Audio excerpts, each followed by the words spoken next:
The decision I've made doesn't come lightly, but it's one I'm prepared to see through.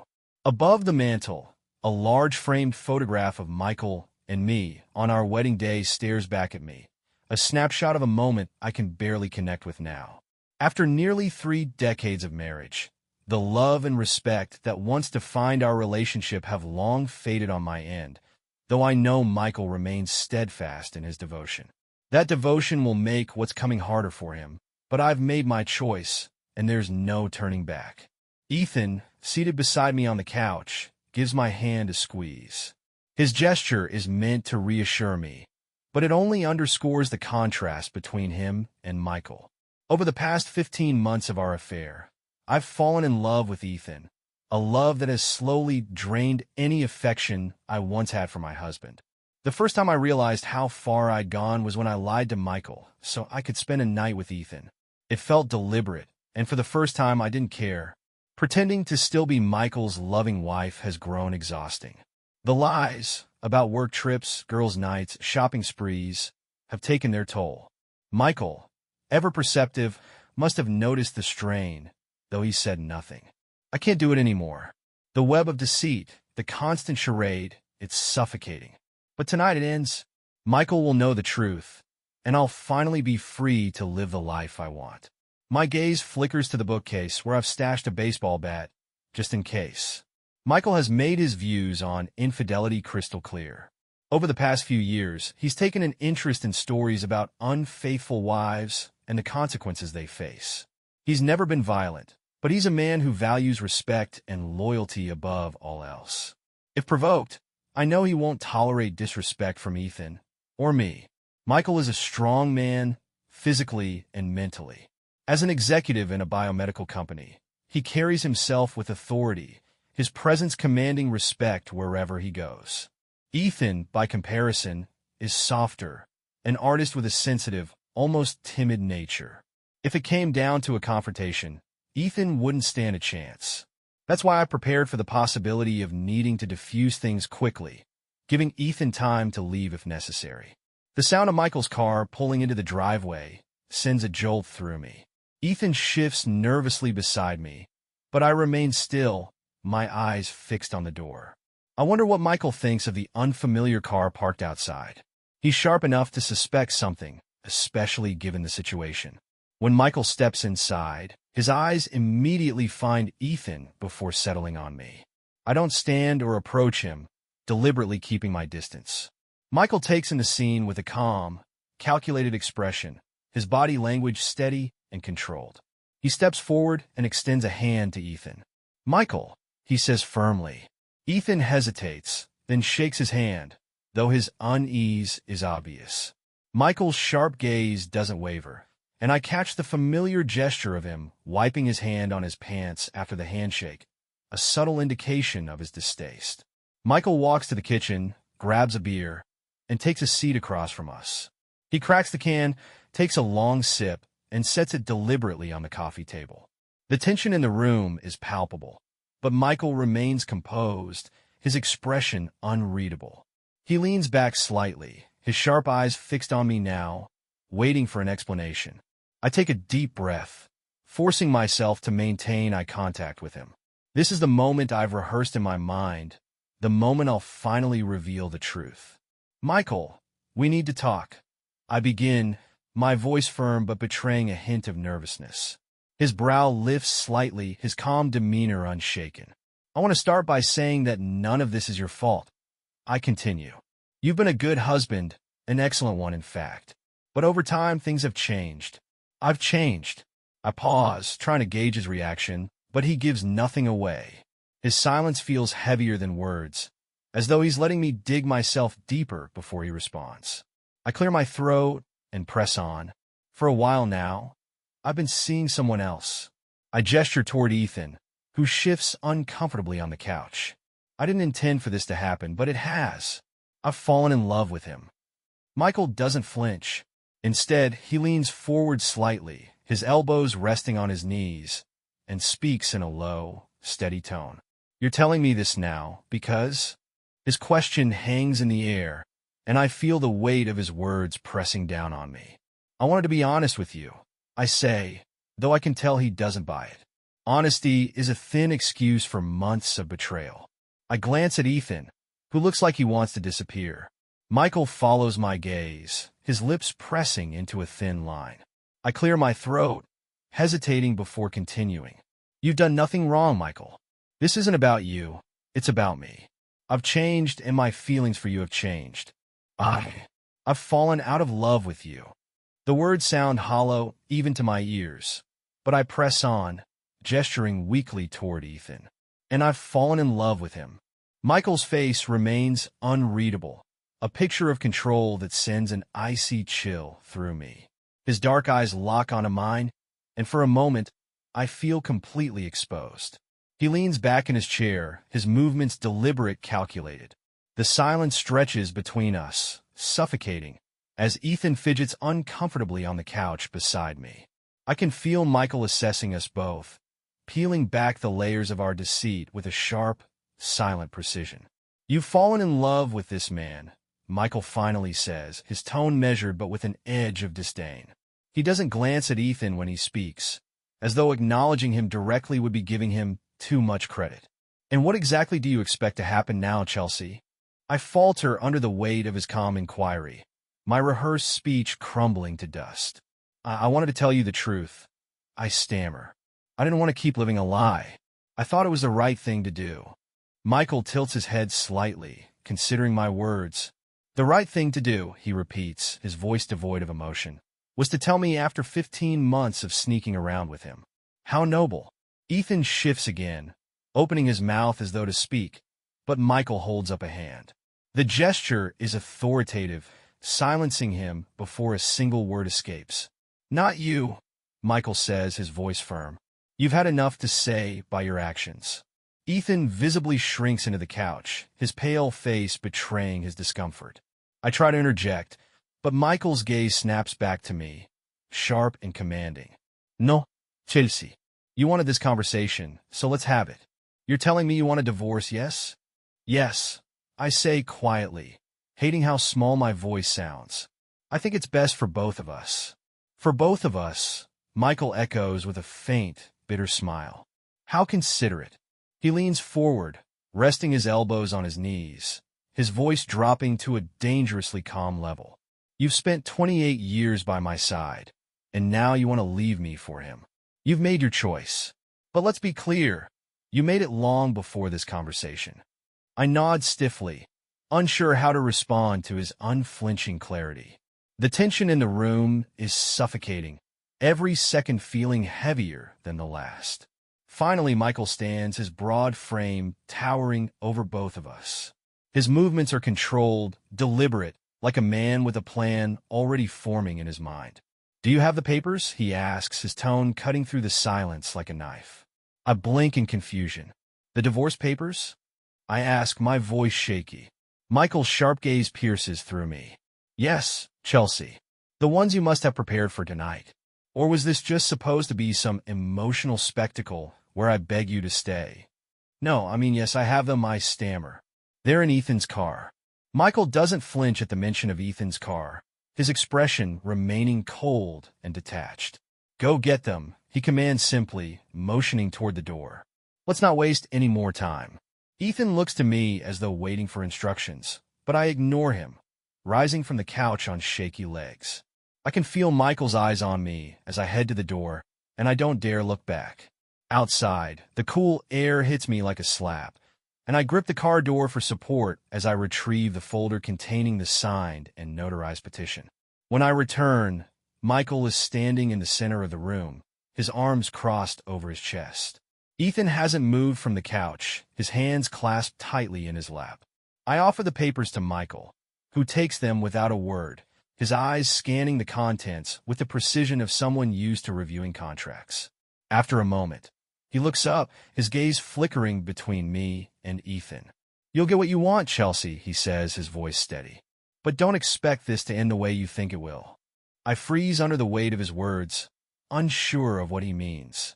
Before I can respond, he steps past me, heading toward the kitchen. I hear the faint sound of the fridge door opening and the clink of another beer being pulled from inside. Ethan glances at me nervously, but I have no reassurance to offer him. Michael's composed demeanor is more terrifying than any outburst I had anticipated, and for the first time, I wonder if I've underestimated him entirely. Ethan stumbles to his feet, his movements awkward and jittery, and slips out to retrieve the documents. The silence that follows is suffocating, broken only by the faint hum of the refrigerator in the background. I try to fill the void with words, but they feel weak, hollow. Michael, I'm sorry. I never meant to hurt you like this. Michael stands, his towering presence sending a shiver down my spine. His gaze flicks briefly to the baseball bat on the shelf, and my stomach churns. If you were truly sorry, Chelsea, you wouldn't have done it in the first place. His voice is steady, cutting through the room like a blade. He doesn't yell. He doesn't need to. His sheer composure feels more menacing than any raised voice could. Without another glance at me, Michael strides into the kitchen, opening the fridge to grab another beer. The soft hiss of the can being opened echoes in the tense atmosphere. When he returns, Ethan is standing awkwardly in the doorway, a manila envelope clutched in his hands. Ethan hesitates, holding the folder at waist height, as though unsure how to proceed. Michael takes 2 deliberate steps toward him, his calm demeanor unshaken. Ethan stumbles backward, his heel catching the edge of the couch, and lands awkwardly with a muted thud. The envelope slips from his grasp, but Michael doesn't even glance at him. He picks it up with calculated ease, turning it over in his hands. I try to convey reassurance to Ethan with a glance, but it's futile. His pale face reflects the fear I'd hoped to shield him from, but now there's no escape. Michael turns his gaze back to me, unreadable and unervingly calm. I inform Mary about tonight. I blurt out, desperate to break the silence. She knows where we are. If she doesn't hear from me by 8, she's calling the police. My voice is shaky, a poor attempt at regaining control. Michael smirks faintly, his tone tinged with disbelief. Is that supposed to scare me, Chelsea? Or is this another one of your dramatics? I falter, struggling to respond. If you're angry, blame me, I add, my voice trembling. Don't take it out on Ethan. Michael's eyes lock onto mine, cold and unwavering. Oh, don't worry, Chelsea. I do blame you. Ethan isn't responsible for the promises you made to me 28 years ago and broke one by one. He's just a fool who got caught up in your web. His words land like a blow, and I instinctively glance at Ethan, whose expression shifts to something even more uncomfortable, guilt. Michael turns his attention back to Ethan, his tone softening, though the sharpness remains. And as for you, Ethan, you have no idea what you've signed up for, do you? Ethan flinches but says nothing, his silence confirming Michael's assessment. Michael steps back, holding the envelope. Chelsea, let me paint a picture for you both. You're a 50-year-old woman with no chance of giving Ethan the family he'll inevitably want. Do you think that won't matter? That he won't resent you for it when his friends are taking their kids to soccer practice and he's stuck with nothing? His words slice through me, each one deliberate and merciless. I open my mouth to respond, but he doesn't give me the chance. Ethan, imagine a life where your partner's first instinct is to lie, to hide things. Do you think she'll magically change for you? Do you think you're special? Michael chuckles humorlessly. She'll start the same excuses, the late nights, the trips, the friends. And one day, you'll realize you're just another Michael. By then, it'll be too late. Ethan shifts uncomfortably, his silence louder than any words he could offer. Michael's piercing gaze returns to me. And you, Chelsea, he continues, his voice dropping to a low, deliberate tone. What happens when your looks fade even more in 5 years? When Ethan, who's still a fit, 40-year-old, decides he's had enough of the cranky, snoring, middle-aged woman you've become. My fists clench at his words, anger bubbling to the surface. I'm not the only one who snores. I snap, my voice rising. And at least I know how to put an outfit together. You've never even. Ethan gasps, cutting me off, his face pale as he stares at Michael. For the first time, I see understanding dawning in his eyes. Michael's words are hitting their mark, and the cracks in Ethan's confidence are showing. I sink back onto the couch, my anger giving way to something colder, fear. Has Michael always thought this way about me? Or has this confrontation brought out truths he's kept buried all these years? My chest tightens with the realization that I've underestimated him entirely. Michael shrugs, his composure unbroken. If you want to destroy your life for him, Chelsea, I won't stop you. But don't expect this fantasy of yours to play out the way you think it will. I sit there, stunned, unable to respond. Ethan remains silent, his gaze fixed on the floor. For the first time since this nightmare began, I feel like I'm losing control, not just of the situation, but of everything. Michael tears open the envelope with precision, his movements deliberate as he pulls out the documents. He takes a slow swig of his beer, his eyes scanning the paperwork. I glance down at my hands, avoiding Ethan's gaze, unsure if he's even looking at me. I can feel the weight of Michael's presence dominating the room, a quiet but overwhelming force. Half the house, Michael mutters, his tone laced with mild incredulity as he looks up at me. That's bold, considering it was mine before I even met you. He pauses, his sharp gaze making me squirm. You might get half the bank account, but there's probably less in there than you think. His calm, factual delivery feels colder than any outburst could. Retirement accounts? Sure, we'll split the difference, but you'll have to wait another 17 years until I actually retire. Ethan shifts uncomfortably on the couch, the tension radiating off him. Michael's focus remains on the documents, his silence dragging on, each second stretching unbearably. My mind races as I replay his words, the reality of what he's saying sinking in. The financial stability I had assured Ethan we'd have feels like sand slipping through my fingers. Michael's earlier jab about the difference between an artist and a pizza can feed a family, echoes in my mind, and I wonder if Ethan's confidence in me is beginning to waver. Michael looks up finally, his expression unreadable. Everything seems reasonable, he says casually, except for the house. I assume your lawyer will charge you thousands to fight me on that. He smirks faintly, almost amused. But that's your choice. He folds the papers neatly and sets them down. So what now? He asks, his tone brisk. I assume you'll be hiring a lawyer. He pauses, considering. I should probably pack a few things. No, I say quickly, my voice tight. I want you to leave tonight. Michael raises an eyebrow, clearly unimpressed by my demand. Leave tonight, he repeats, his tone mocking. Why don't I make it easier for you? I'll drop your things off at Ethan's place next weekend. Until then, I'll change the locks in 2 days, so don't bother coming back. His words are like a slap, but I struggle to keep my composure. If I forget something, email me. He interrupts coldly, already dismissing the matter. Take the pictures off the walls while you're at it, except for the kids' photos. Those stay with me. He pauses, then adds pointedly, Oh, and the one of us from the cruise last year? That's mine. I blink, stunned. Of all the photos, why that one? It was taken 3 months after I started seeing Ethan. A surprise cruise Michael had arranged to the Caribbean. Back then, I hadn't fallen for Ethan yet, and I still enjoyed being with Michael. I remember the woman in that photo smiling, glowing after a night of intimacy with her husband. What could possibly make him want to keep it? My thoughts are interrupted as Michael turns abruptly to Ethan, addressing him directly for the first time. So, Ethan, he says, his tone casual but with an edge. What's your current address these days? Still at 42 Belmont. Ethan stiffens, his face paling. No, I moved a few months ago. Michael nods slowly, his gaze sharp and knowing. Right? 58 Gravela, isn't it? The revelation hits me like a freight train. Michael has known Ethan's address, and not just recently. He's known for at least 4 months. My mind reels, trying to piece together how, and when he found out. We've been so careful, so meticulous. How could I have missed the signs? I stare at Michael, my husband of 28 years, as if seeing him for the first time.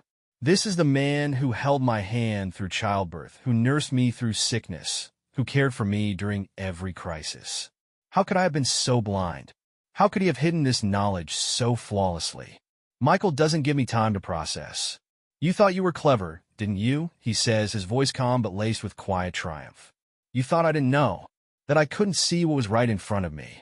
But the thing is, Chelsea, I've been watching, waiting. And now it's your move. I open my mouth to speak, but no words come. Ethan looks like he wants to vanish into the couch, his wide eyes darting between Michael and me. The balance of power has shifted entirely, and I'm no longer in control. Michael smirks faintly, his composure unbroken. You've always underestimated me, Chelsea. That was your first mistake. But don't worry, you'll have plenty of time to think about the rest. As Michael takes a long swig of his beer, I watch him flip through the documents with deliberate care. His calm, methodical demeanor unsettles me more than any anger could. My eyes drop to my hands, trembling slightly, as I avoid Ethan's gaze. I know he must be looking at me, hoping for some silent reassurance, but I can't meet his eyes. Not now.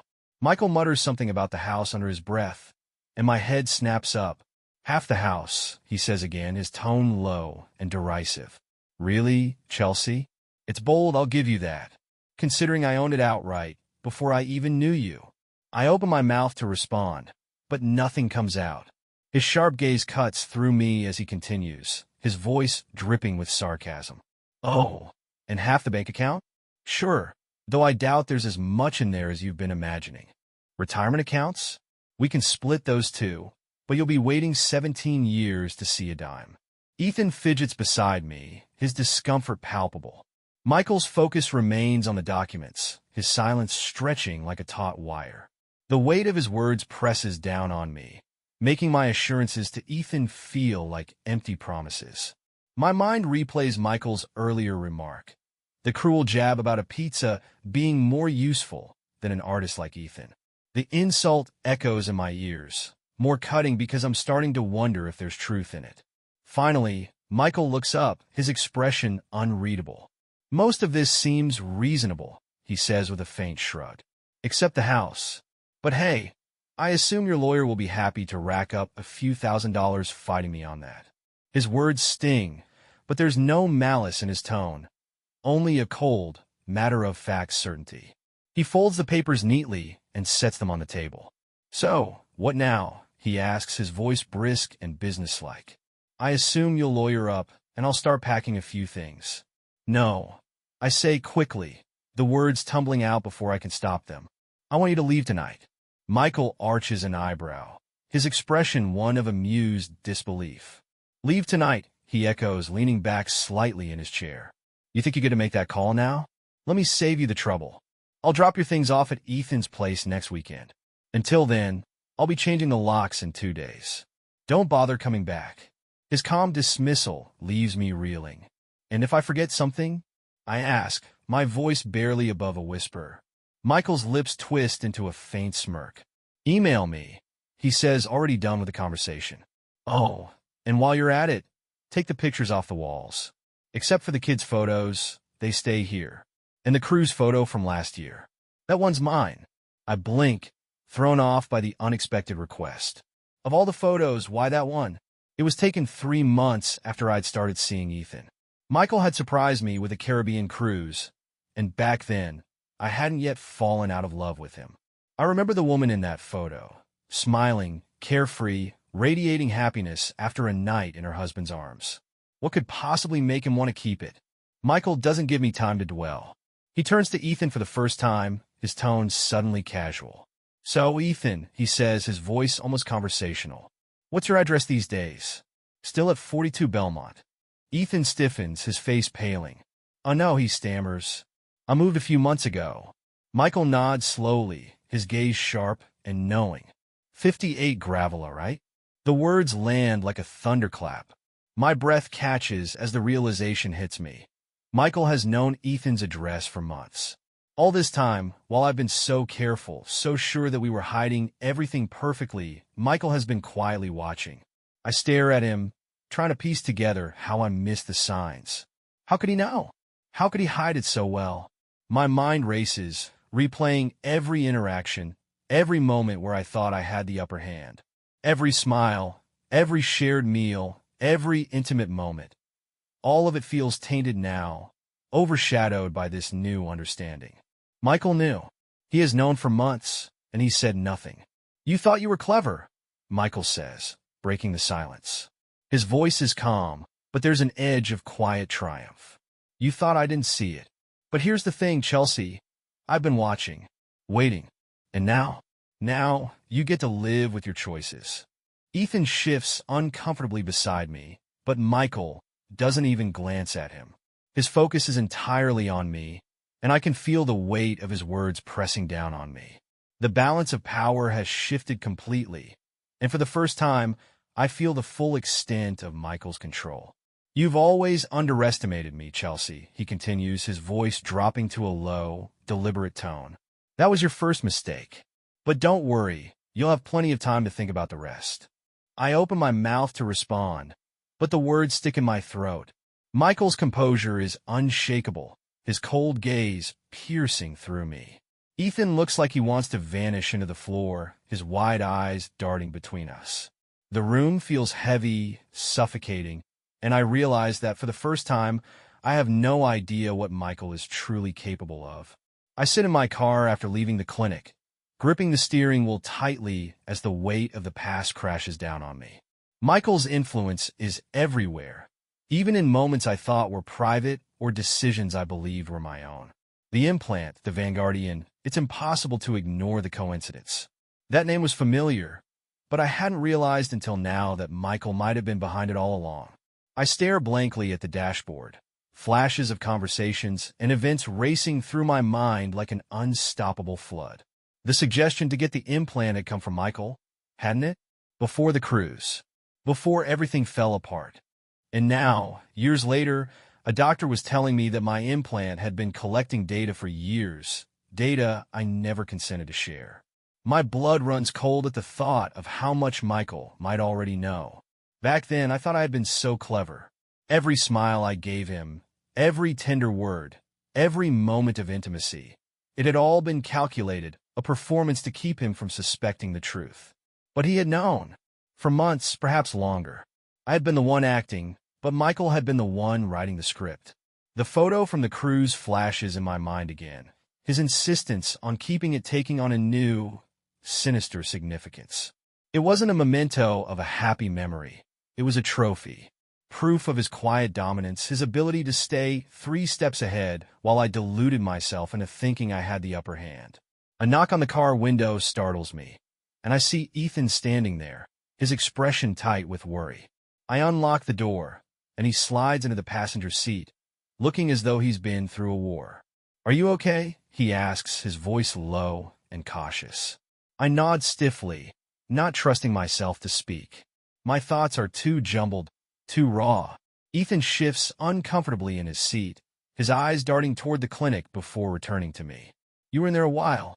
What happened?" I open my mouth, intending to brush off his question, but the words come tumbling out instead. "Michael knew," I say, my voice trembling.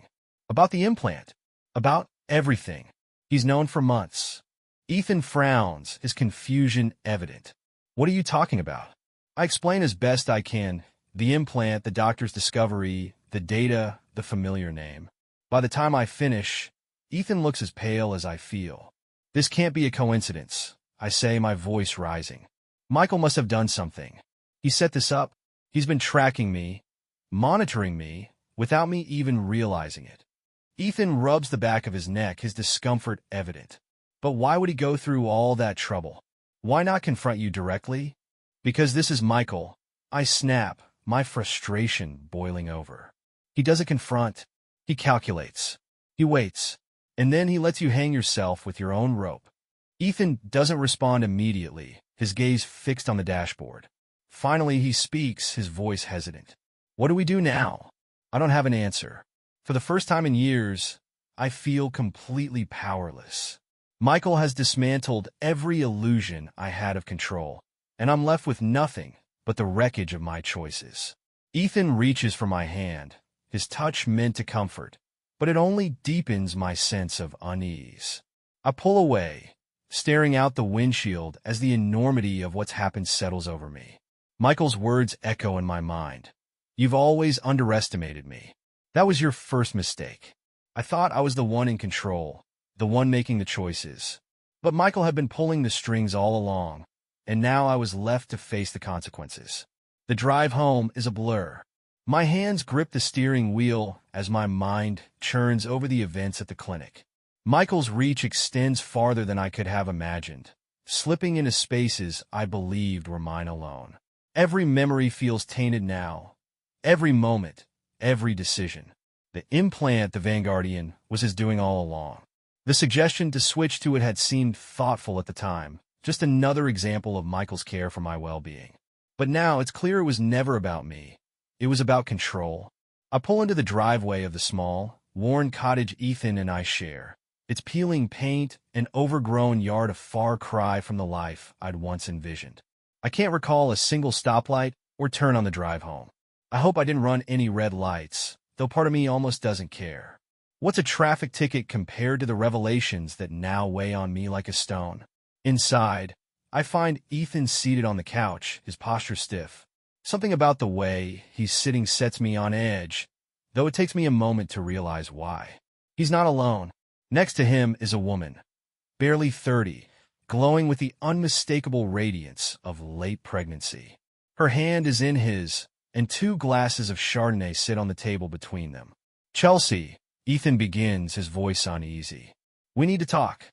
I freeze in the doorway, my stomach flipping as my eyes dart between him and the woman. She looks up at me, her expression somewhere between guilt and defiance, her fingers tightening slightly around Ethan's. "Well, what is this?" I ask, my voice cracking as I gesture toward the scene before me. Ethan shifts uncomfortably, his hand slipping from hers as he rises. "Chelsea, this is Emily." He glances at the woman, struggling for words. "We've been seeing each other for a while now." The words hit me like a punch to the gut, the room spinning as I try to process what I'm hearing. "Seeing each other?" I echo, my voice rising. "What the hell does that mean, Ethan?" Emily shifts awkwardly in her seat, her hand resting on her swollen belly. The movement draws my attention, and the truth dawns on me like a slap to the face. "You're kidding," I say, my voice barely above a whisper. "You got her pregnant?" Ethan's silence is all the confirmation I need. My knees feel weak, and I grab the edge of the doorway for support, my mind racing. All the arguments, the tension, the nights he spent working late, it all makes sense now. "How long?" I demand, my voice trembling with anger. "How long has this been going on?" Ethan runs a hand through his hair, avoiding my gaze. "A little over a year," he admits. "But it wasn't supposed to happen like this. I didn't mean for you to find out this way." I let out a bitter laugh, the sound sharp and hollow. "Didn't mean for me to find out?" I repeat, my voice rising. "Ethan, she's sitting in my house. What did you think was going to happen?" Emily clears her throat, her voice soft but steady. "Chelsea, I didn't mean to cause trouble. But this is where we are now, and with the baby coming soon." "Don't," I snap, cutting her off. "Don't you dare act like this is some unavoidable situation. You both made choices, just like I did." The words hang in the air, and for a moment, no one speaks. Ethan looks at me, his expression a mix of guilt and resignation. "Chelsea, I think it's best if I move out," he says finally, his voice low.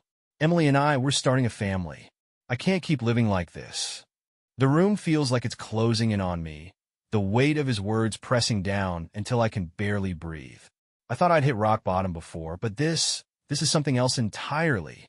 Michael's voice echoes in my mind. "You've always underestimated me. That was your first mistake." I had underestimated Ethan too, it seems. The man I thought I controlled, the man I thought would follow me blindly, had been playing his own game all along. Without another word, I turn and walk out of the room, the sound of their voices fading as I retreat to the bedroom. My hands tremble as I sit on the edge of the bed, staring at the floor. The life I thought I was building with Ethan has crumbled into ash, leaving me with nothing but the wreckage of my choices. Michael was right about one thing. I underestimated him. But more than that, I overestimated myself. And now, I'm left to face the consequences alone.